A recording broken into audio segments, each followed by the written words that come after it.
What if Mahtomedi created a community of belonging?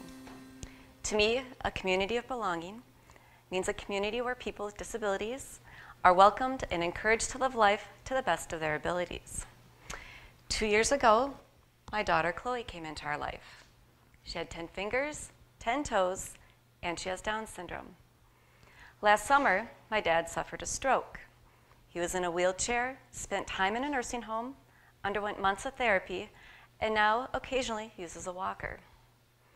The events of the last 2 years have changed my perspective on disabilities.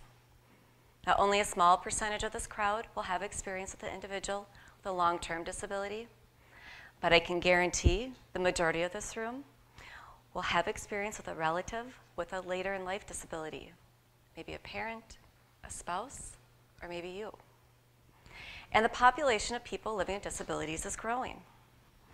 According to the U.S. Census Bureau, the population of people over 65 will increase 6% over the next 20 years. That means by the year 2030, 1,500 people in the city of Mahtomedi, or 1 in 4 adults, will be over the age 65, many dealing with later in life disabilities. And according to the CDC, 1 in 50 kids were diagnosed with autism last year. We need to create a community of belonging to help this growing population, support basic needs, strive for educational excellence for all, and provide community involvement opportunities. Let's start with basic needs. We all need somewhere to live, and we need to be able to get around our community. Encourage residents to plan ahead and make decisions on how we're going to live when they encounter a disability in their family. Educate the community on ways that they could modify their home and maximize the time that they could live in their house. My dad had to stay in a nursing home after he had a stroke because their house wasn't set up for one-level living. If they had just made some improvements, like constructing a ramp into their house or an accessible bathroom on the main level, he never would have had to spend time in the nursing home.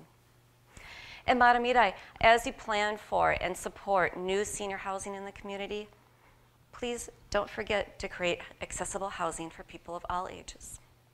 This would address my personal desire to have a place for my daughter to live and also feel like we belong in the community. How would you be able to get around town if you had to use a walker or a wheelchair? Would you be able to go around your block, to the park, your favorite restaurant, the post office? Let's face it, the few sidewalks that we have in Mahtomedi are in poor condition. Let's make an effort to improve our sidewalk system to something like the new walkway along East Avenue. You can create a community of belonging by addressing our community's simple, basic housing and accessibility needs. And now that we have our basic needs met, how can we create a community of belonging in our schools? Mahtomedi schools strive for education and excellence in education and innovation with your special education programs, just as you strive for it in your engineering programs. Improve communication. Include individuals with special needs in the Globe newsletter. In preparing for this speech, I read the past year's newsletters, and I only found one thing mentioned on the topic of special needs. It was a grant for $600 for some equipment. The parent meetings that occur 3 times a year weren't even on the calendar. The Dowling School in Minneapolis is an excellent example of a school that strives for excellence and communicates successes of all children. In fact, they have a long history of being an inclusive school that reached national levels when President Franklin D. Roosevelt dedicated their therapeutic pool in 1937. It was inspiring for me to see a quote on the Mahtomedi Area Education Foundation's website by Eleanor Roosevelt. "It is today we must create the world of the future." Now I wonder what this quote meant to Eleanor, whose husband had lived a lifetime with disabilities, spent time to dedicate a pool.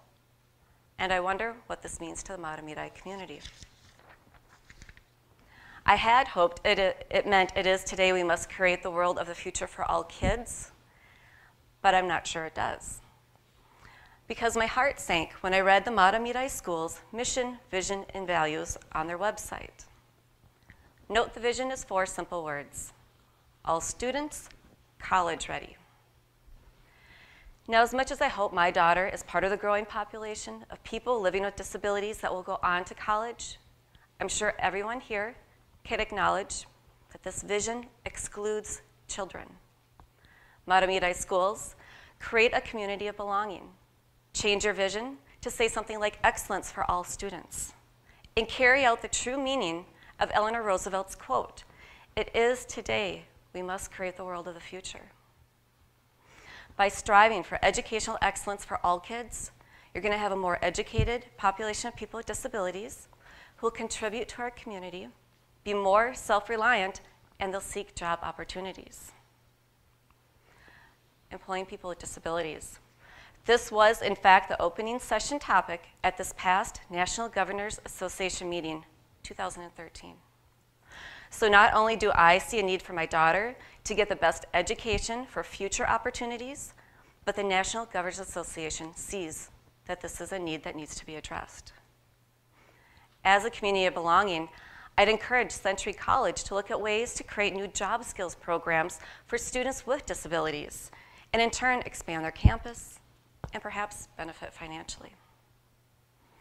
And now that we have our basic needs met and we have an excellent educational base, how can we provide a community with involvement opportunities?